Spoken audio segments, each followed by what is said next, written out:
사람마다 기쁨을 표현하는 방식은 다 달라요. 어떤 사람은 첫 번째 아이 영상처럼 막 몸소리 치면서 이렇게 좋아하기도 하고요. 어떤 분들은 막 와 하고 소리를 지르기도 합니다. 또 어떤 분들은 막 춤을 추기도 해요. 여러분은 기쁠 때 어떻게 표현하시나요? 이 시간 여러분을 축복하길 원합니다. 소리를 지르든 아니면 몸을 바스르 떨든 아니면 덩실덩실 춤을 추든 날마다 여러분 기쁘시기를 바라고요. 행복할 일만 많아지시기를 바랍니다. 우리 옆 사람 한 번 더 축복합시다. 날마다 기쁘고 행복하시길 바랍니다. 여러분, 오늘 우리가 읽은 본문은요, 다윗의 전 인생을 통틀어 가장 행복하고 가장 기뻤던 상황에 대한 기록입니다. 얼마나 다윗이 기뻤는지 있는 힘을 다해 춤을 추었다라고 기록하고 있습니다. 이 말은 다윗이 춤추지 않고는 견디지 못할 기쁨으로 충만했다라는 말이에요. 그런데 과연 다윗이 무엇 때문에 이렇게 기쁨에 충만했을까요? 생각하지 못했던 때에 선물을 받아서 그렇게 기다리던 아기가 옹알이를 했으니까? 참 이상해요. 아빠들은 애가 그냥 맹맹맹 소리 낸 건데 자기한테 말을 하는 거래. 다윗이 전 인생을 통틀어 가장 행복했던 이유는 성경을 보니까 하나님의 언약궤를 자신이 살고 있던 성 안으로 모시고 왔던 일 때문이었습니다. 다윗 인생의 가장 큰 기쁨이 언약궤와 함께 있게 된 것이었다라는 거예요. 일찍이 하나님은 이스라엘 백성들에게 그런 말씀을 하셨어요. 내가 성막에서 너희와 만날 것이다. 출애굽기 29장 42절의 말씀인데요, 이런 말씀입니다. 이는 너희가 대대로 여호와 앞 성막 문에서 늘 드릴 번제라. 내가 거기에서 너희와 만나고 너에게 말하리라. 성막은 하나님의 집으로 오늘날로 말하면 교회입니다. 이스라엘 백성들이 출애굽한 뒤에 광야 생활을 할 때 성막이 처음으로 만들어진 이후로 성막은 수백만 명이 되는 이스라엘 12지파의 늘 중심에 놓여 있었어요. 그래서 이 성막을 중심으로 지파별로 자리를 하면서 뺑 둘러서 늘 이 지파를 중심으로 백성들이 거하게 됩니다. 그리고 가나안 땅을 향해 이동하는 내내 이 성막은 늘 진영 중심에 있었어요. 교회도 이래야 돼요, 여러분. 우리의 삶의 중심.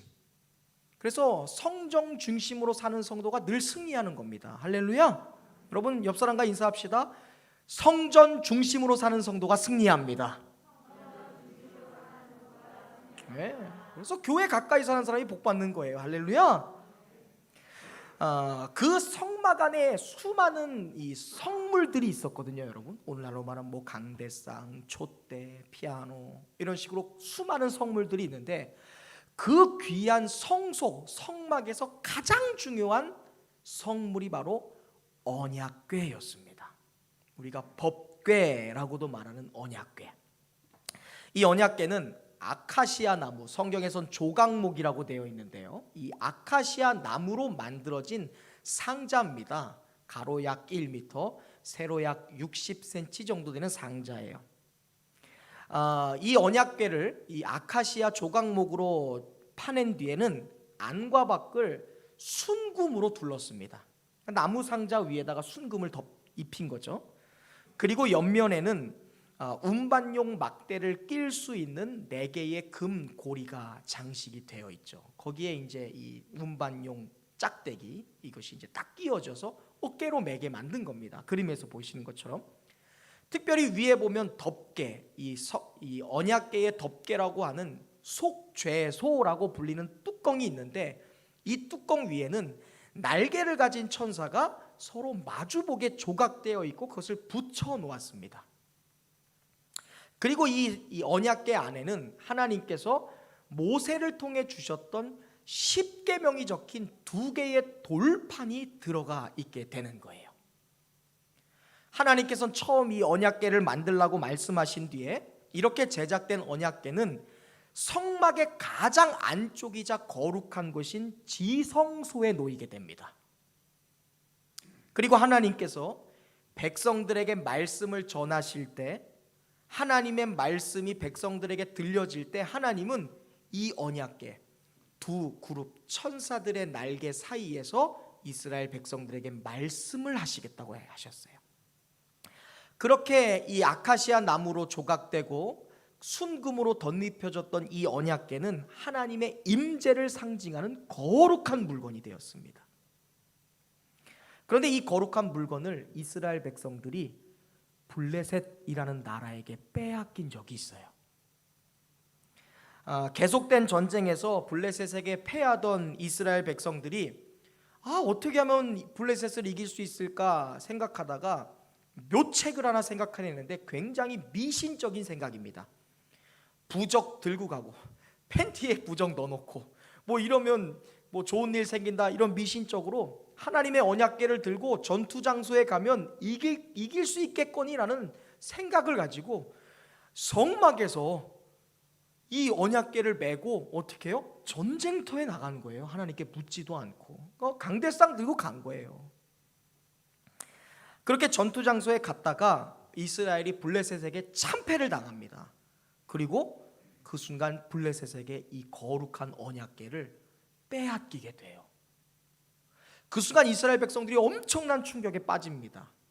이 일로 그 전쟁 당시에 언약궤를 전투 장소에 가지고 갔던 제사장 홈니와 비느하스가 전쟁 중에 죽게 되고요. 이 소식을 전해 들었던 엘리 대제사장, 이 홈니와 비느하스의 아버지입니다. 대제사장이 의자에 앉아 있다가 언약궤를 빼앗기고 당신의 두 아들도 죽었습니다라는 소식을 듣자마자 깜짝 놀라서 의자에서 뒤로 넘어져 목이 부러져 그 자리에서 죽습니다. 언약궤를 빼앗긴 것뿐만이 아니라 저주가 임한 거예요. 반면에 이 언약궤를 빼앗았던 블레셋 사람들은 막 잔치가 일어납니다. 이스라엘 백성들에게 생명보다 귀한 것 아닙니까? 나라의 목숨이 아니에요. 온 국민의 정신입니다. 이것을 빼앗으니까 이스라엘이 다시는 덤비지 못할 것이라고 확신했어요. 그리고 이스라엘의 참신이신 하나님이 하나님의 코를 납작하게 눌러버렸다라고 생각하게 됩니다.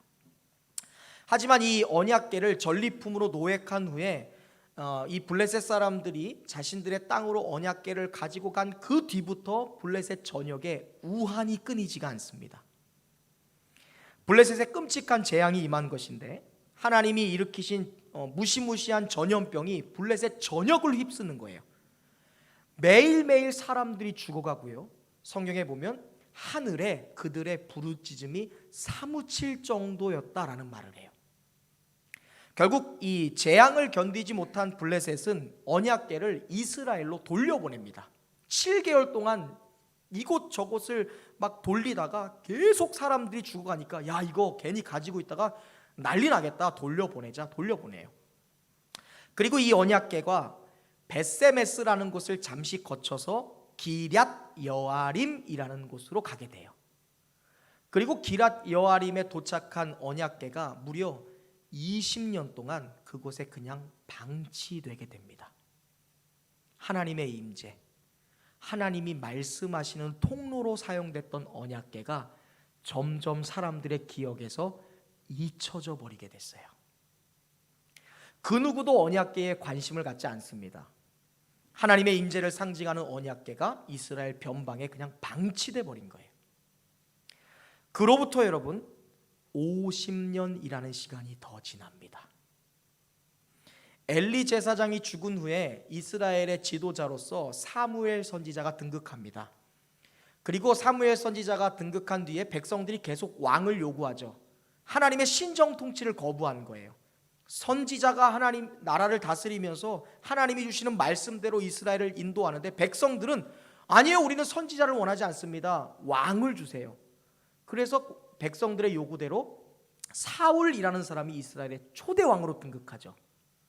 그 뒤로부터 사울이 40년간 이스라엘을 다스리는데요, 40년 동안 사울이 이스라엘을 다스리는 동안에도 이 언약궤가 기랏 여아림에 그대로 방치되어 있어요. 그 후에 길보아라는 전투에서 사울이 죽게 되죠. 그 뒤로 다윗이 헤브론에서 남유다 지파의 왕이 됩니다. 아직 통일 이스라엘의 왕이 된 것은 아니에요. 그리고 헤브론에서 이 다윗이 7년 6개월을 남유다를 다스립니다. 기란 여아림에서 20년 방치되어 있고요. 그리고 사울 왕이 40년을 다스리고, 그리고 헤브론에서 다윗이 7년 6개월을 다스린 후에 도합 50년이죠. 그 후에 통일 이스라엘의 왕으로 다윗이 등극합니다. 자, 70년의 세월이 지났어요. 언약궤는 그냥 방치되어 있는 거예요. 그리고 왕이 되었던 30세의 왕이 되었던 다윗이 왕이 되자마자 가장 먼저 한 게 뭐예요? 방치되어 있던 언약궤를 가지고 오는 일이었어요. 70년 동안 이스라엘의 역사 그리고 사람들의 기억 속에서 철저히 잊혀졌던 언약궤를 자신의 성으로 가지고 오는 일, 하나님을 기억해내는 일을 다윗을 한 거예요. 다윗은 길고 긴 시간을 넘어서 사람들의 기억과 역사 속에서 잊혀졌던 언약궤를 자신의 성 안으로 모시고 오면서 그렇게나 기뻐했던 거예요, 여러분. 그 순간이 다윗 인생에 있어서 최고로 행복했던 순간이었어요. 살아가는 사람들은 살아가면서 여러 기쁨의 순간을 만나죠. 사업이 잘 되기도 하고요, 프로포즈를 받아주기도 하고요, 직장에 취직하기도 하고요, 병이 낫기도 합니다. 연애하고 결혼하고. 전 아직도 그 저를 닮은 딸 주은이가 태어났을 때의 장면을 잊지 못하거든요. 성교가 성도 기억하죠? 내가 아이 처음 딱 안아봤을 때 화랑이, 저는 외계인인 줄 알았어요. 사실 자궁이 5cm 열렸는데 힘줘서 나서 애 머리가 이렇게 삐죽하더라고요. 그래도 예뻤어요. 기억납니다. 너무너무 기뻐서 제가 그 아이 출산하는 병원 거기에서 무릎 꿇고 울었어요. 아마 의사들이, 간호사들이 미친 사람인 줄 알았을 거예요. 애가 낳는데 나 막 우니까 너무 기뻐서요. 그런데 오늘 성경은요, 그리고 오늘 우리는 하나님을 믿는 사람들만이 누릴 수 있는 행복을 다윗의 모습을 통해 배우게 됩니다. 저는 오늘 여러분과 함께 하나님으로 인해서 다윗이 누렸던 기쁨에 대해서 함께 말씀 나누길 원해요. 특별히 이 말씀을 나누며 다윗이 누렸던 그 기쁨을 과연 지금 내가 누리면서 살아가고 있나?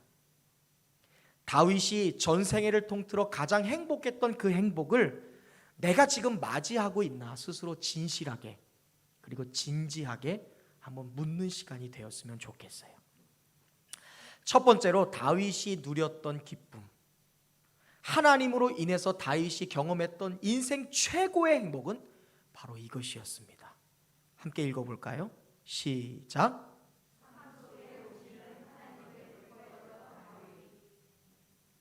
다윗은 자신의 삶 속에 하나님이 들어오시는 것을 인생의 최고의 기쁨으로 고백했던 사람입니다.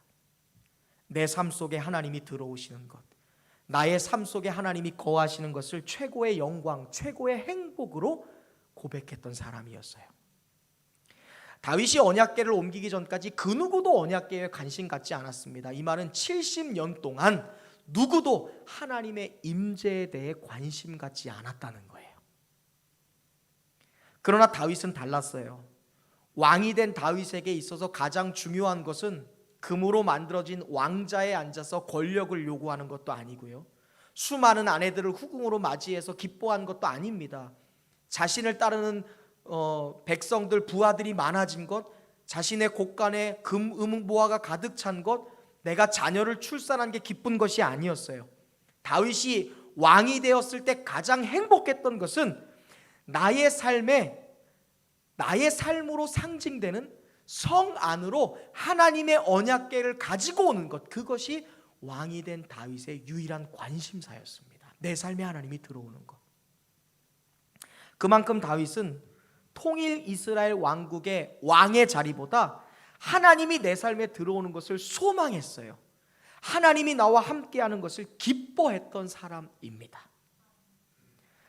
사실 이 다윗이 언약궤를 모시고 성 안으로 가지고 오는 일은 굉장히 어려운 일이었습니다. 뭐 지금이야 1m밖에 되지 않는 직사각형 상자 들고 오는 게 뭐가 힘드나.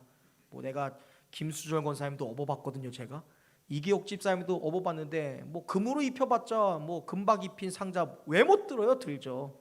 근데 사무엘상 6장에 보면 여러분, 처음 블레셋이 70년 전에 감당을 못하니까 언약궤를 돌려보내잖아요. 그때 도착한 곳이 벳세메스라는 곳이에요. 그런데 이 사무엘상 6장에 보면 벳세메스 사람들이 절대 하면 안 되는 행동을 해요. 그게 뭐냐면 언약궤의 뚜껑을 열어보는 일입니다. 언약궤는 절대 손으로 만지면 안 되고 건들면 안 돼요. 제사장들만 이 언약궤에 꽂혀있는 나무로 어깨에 매는 일만 하는 거예요. 근데 이 벳세메스 사람들이 하나님의 언약궤를 구경거리 삼아 그 뚜껑을 열어봅니다. 그때 하나님의 진노하심으로 말미암아 그 자리에서 5만 70명이 죽음을 당해요. 그 뒤에 다윗이 이것을 옮겨온다고 생각해 보세요. 부담이 엄청나겠죠.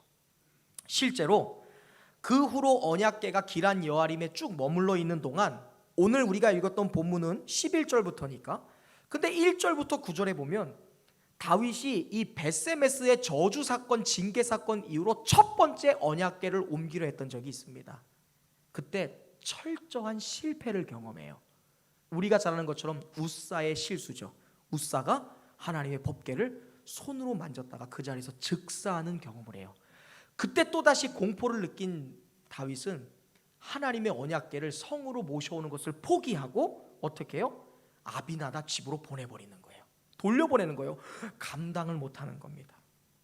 그리고 두 번째 시도 만에 언약궤를 안전하게 모셔올 수 있었습니다. 이 두 번째 시도에서 다윗이 제사장들을 모아서 언약궤를 어깨에 매도록 했어요. 이것은 하나님이 처음 언약궤를 만들고 그 언약궤를 운반하는 방법에 대해서 하나님이 지시하셨던 규례를 철저히 지켰던 것입니다. 그리고 오늘 본문 13절에 보니까 제사장들이 궤를 메고 출발했을 때 6걸음을 갔을 때 다윗이 멈추어 서서 송아지와 소로 하나님께 제사를 드렸다라는 말이 13절에 나와요.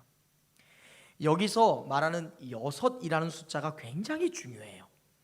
여러분, 성경에서 7, 7이라는 수는 완전수를 의미합니다. 반면에 7에서 하나가 빠진 6이라는 수는요, 인간의 열심을 뜻하는 단어예요. 인간의 열심과 노력 뒤에 하나님의 축복이 임할 때 완전수가 되는 거예요. 그러니까 인간의 가능성입니다. 여호와의 언약궤를 맨 제사장들이 6걸음을 갔을 때 다윗이 걸음을 멈추고 뒤돌아서 언약궤를 향해 하나님 앞에 제사를 드려요. 이것은 뭐냐면, 하나님, 내가 나의 있는 힘을 다해, 나의 정성과 나의 소망을 다해 간절한 기대를 가지고 나의 힘을 들어 가지고 하나님 앞에 나아갑니다. 최선의 노력입니다. 하나님, 저를 좋게 봐주세요.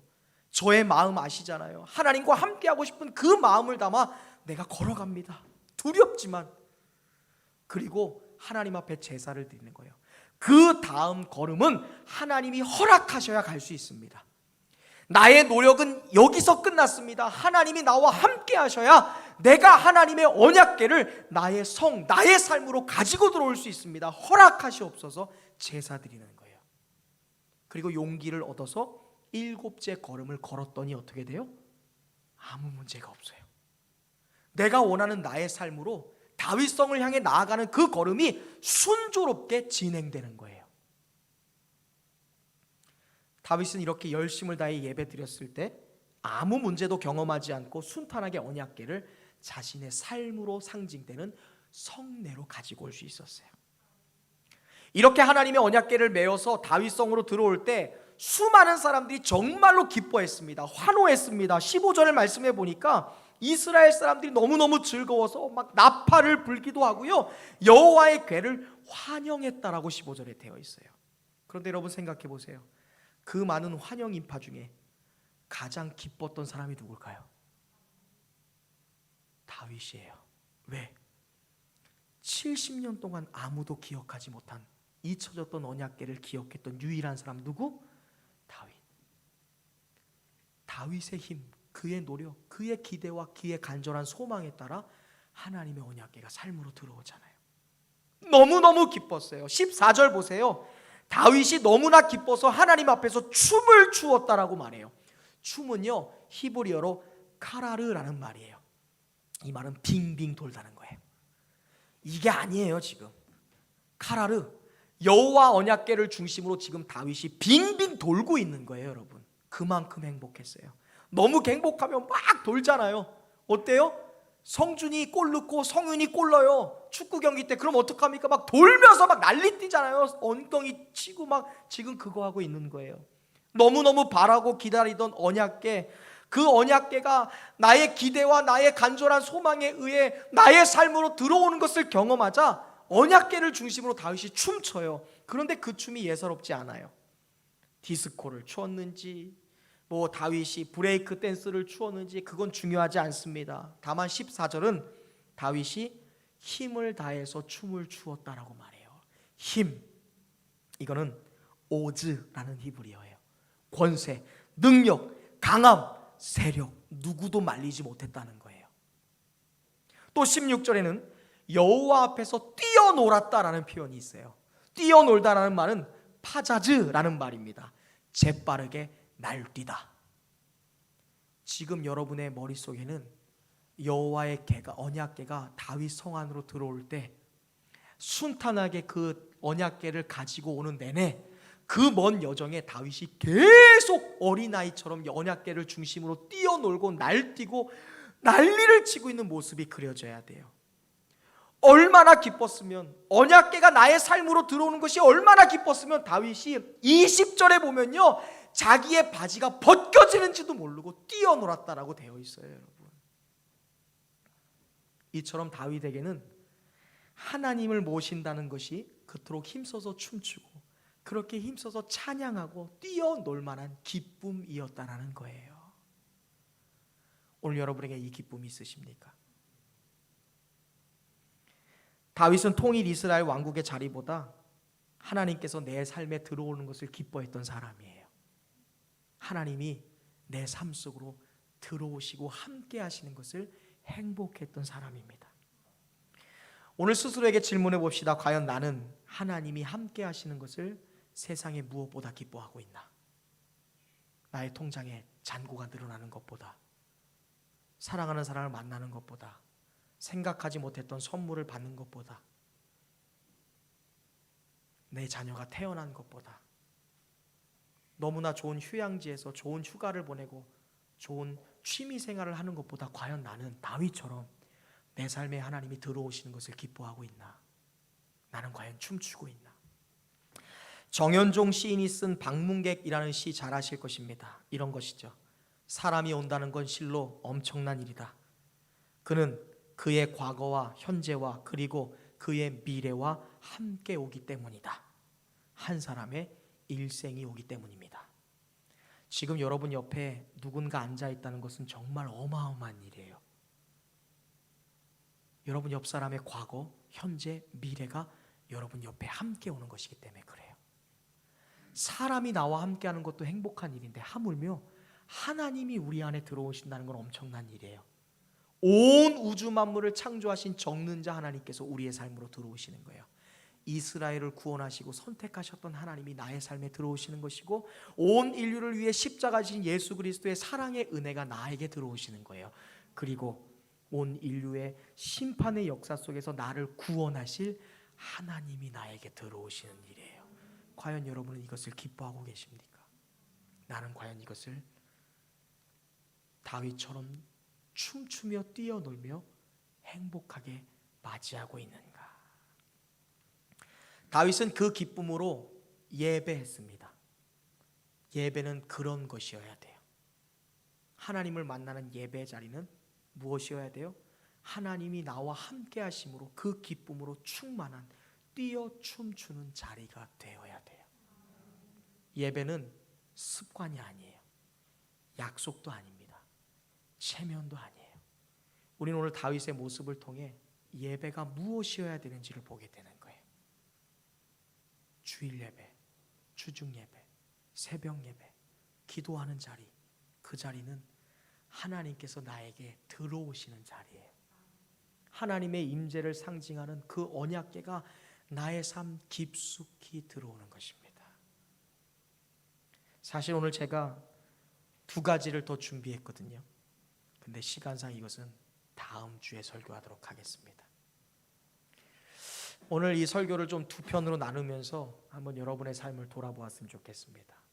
다윗의 전 인생을 통틀어서 가장 기뻤던 것은 사울의 딸 미갈을 아내로 맞이했을 때도 아니고요, 하나님께서 나의 죄를 용서해 주셨을 때도 아니었어요. 뭐 그것도 기뻤겠죠. 내가 사울의 뒤를 이어 이스라엘의 왕이 된 것도 아닙니다. 자식을 낳았던 것도 아니었어요. 다윗의 인생에 가장 행복했던 것은 내 삶에 하나님이 들어오실 때였어요. 저와 여러분들이 과연 이것을 기뻐하고 있는지를 돌아볼 수 있었으면 좋겠습니다. 사람이 들어오는 것이, 누군가를 나의 아내로 맞이하고 나에게 자녀가 태어나는 것, 나에게 협조하고 나를 지지하는 나의 편이 생기는 것이 정말로 위대하다라면 그것과 비교할 수 없을 정도로 하나님이 내 안에 들어오신다는 것은 정말 대박의 사건이에요. 오늘 우리가 하나님이 내 안에 들어오시는 그 사건을 통해 다윗처럼 춤출 수 있는 성도들 되시길 바랍니다. 하나님의 창조, 하나님의 구원 역사가 우리 안에 들어오시는 거기 때문에 그렇습니다. 또한 이런 기쁨으로 다윗처럼 최선을 다한 멋진 예배를 드릴 수 있길 바랍니다. 우리의 예배가 하나님 앞에서 뛰어노는 예배가 될 수 있길 바랍니다. 여러분의 찬양이 그랬으면 좋겠어요. 허벅지 꼬집으면서 버티는 예배 말고요, 다윗처럼 오즈, 강력한 힘과 권세, 권사님 그만 좀 뛰세요, 집사님 그만 좀 자제하세요, 이럴 정도의 예배예요. 여러분, 그런 예배를 드리는 저와 여러분, 하나님이 내 삶에 들어오심으로 인하여 기쁨과 행복으로 충만한 인생을 살아가는 저와 여러분 되시기를 주님의 이름으로 축원합니다.